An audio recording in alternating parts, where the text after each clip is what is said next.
കുട്ടികൾ കളിക്കുന്നതിനിടയിൽ pencil കുത്തിക്കയറി LKG വിദ്യാർത്ഥിയുടെ കണ്ണിന് ഗുരുതര പരിക്ക്. ഉപ്പള പാറക്കട്ട ഐല ശ്രീ ശാരദ ബോവീസ് AUP സ്കൂളിലെ വിദ്യാർത്ഥിക്കാണ് കണ്ണിന് ഗുരുതരമായ പരിക്കേറ്റത്. തുടർന്ന് പ്രാഥമിക ചികിത്സ നൽകാൻ പോലും സ്കൂൾ അധികൃതർ തയ്യാറായിട്ടില്ലെന്നും ബന്ധുക്കൾ ആരോപിക്കുന്നു. ദിസ് ന്യൂസ് സ്പോൺസർഡ് ബൈ ഗുണമേന്മയോട് കൂടിയ ഉൽപ്പന്നങ്ങൾ മിതമായ നിരക്കിൽ Sreekrishna hardwares MG road Kasaragod. കഴിഞ്ഞ ബുധനാഴ്ചയാണ് സംഭവം. ഉപ്പള പാറക്കട്ട ഐല ശ്രീ ശാരദ ബോവീസ് AUP സ്കൂളിലെ LKG വിദ്യാർത്ഥിയായ ഉപ്പള ബപ്പായി തൊട്ടിയിലെ അസീസിന്റെ മകൻ അദ്നാനാണ് അപകടം സംഭവിച്ചത്. കുട്ടികൾ തമ്മിലുള്ള തർക്കത്തിനിടെ ക്ലാസ്സിലെ മറ്റൊരു കുട്ടിയുടെ കയ്യിൽ നിന്നും പെൻസിലിന്റെ ഭാഗം കണ്ണിൽ കൊള്ളുകയായിരുന്നു. സ്കൂൾ പ്രവർത്തന സമയമായിരുന്ന 3 മണിക്കാണ് അപകടം സംഭവിച്ചത്. എന്നാൽ സംഭവം രക്ഷിതാക്കളെ അറിയിക്കുവാനോ കുട്ടിക്ക് പ്രാഥമിക ശുശ്രൂഷ നൽകുവാനോ അധ്യാപകർ തയ്യാറായിട്ടില്ലെന്നാണ് അദ്നാന്റെ ബന്ധുക്കൾ പറയുന്നത്.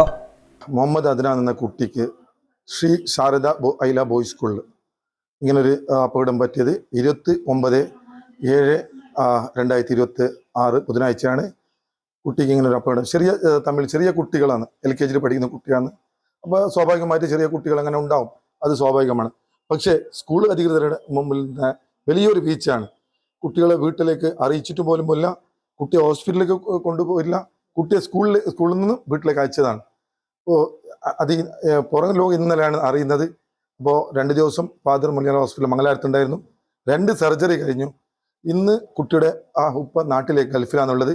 ഇന്ന് വരികയാണ്. ഇന്ന് കുട്ടിയുടെ കോയമ്പത്തൂരിലേക്ക് മറ്റുള്ള ചികിത്സയുമായി ബന്ധപ്പെട്ട് കോയമ്പത്തൂരിലേക്ക് കൊണ്ടുപോയാണ്. ഏറ്റവും വലിയ ഒരു വീഴ്ചയാണ് സ്കൂൾ അധികൃതരുടെ ഭാഗത്തുനിന്നുണ്ടായത്. ഇതിലേക്ക് ബന്ധപ്പെട്ടവർ അധികാരികൾ ഇതിലേക്കുള്ള ഇത് എടുക്കണമെന്ന് എൻ്റെ വാർഡ് മെമ്പർ എന്ന നിലയ്ക്ക് എൻ്റെ ഒരു അപേക്ഷ. സ്കൂൾ വിട്ട് വീട്ടിലെത്തിയതിനു ശേഷമാണ് കുട്ടി സംഭവം രക്ഷിതാക്കളോട് പറയുന്നത്. കുട്ടികൾ തമ്മിൽ കശപിശയുണ്ടാകുന്നത് സ്വാഭാവികമാണ്. എന്നാൽ ഇത്തരത്തിലുള്ള അപകടം നടന്നാൽ അത് രക്ഷിതാക്കളെ അറിയിക്കേണ്ടതും പ്രാഥമിക ശുശ്രൂഷ നൽകേണ്ടതും സ്കൂൾ അധികൃതരുടെ കടമയും ഉത്തരവാദിത്വവുമാണ്. അദ്നാനെ മംഗലാപുരത്തെ ഫാദർ മുള്ളർ ആശുപത്രിയിൽ പ്രവേശിപ്പിച്ച് കണ്ണിന് ഓപ്പറേഷൻ ചെയ്തിരുന്നുവെങ്കിലും വിദഗ്ധ ചികിത്സയ്ക്കായി കോയമ്പത്തൂരിലേക്ക് മാറ്റണമെന്നും ബന്ധുക്കൾ അറിയിച്ചു. News bureau, Uppala.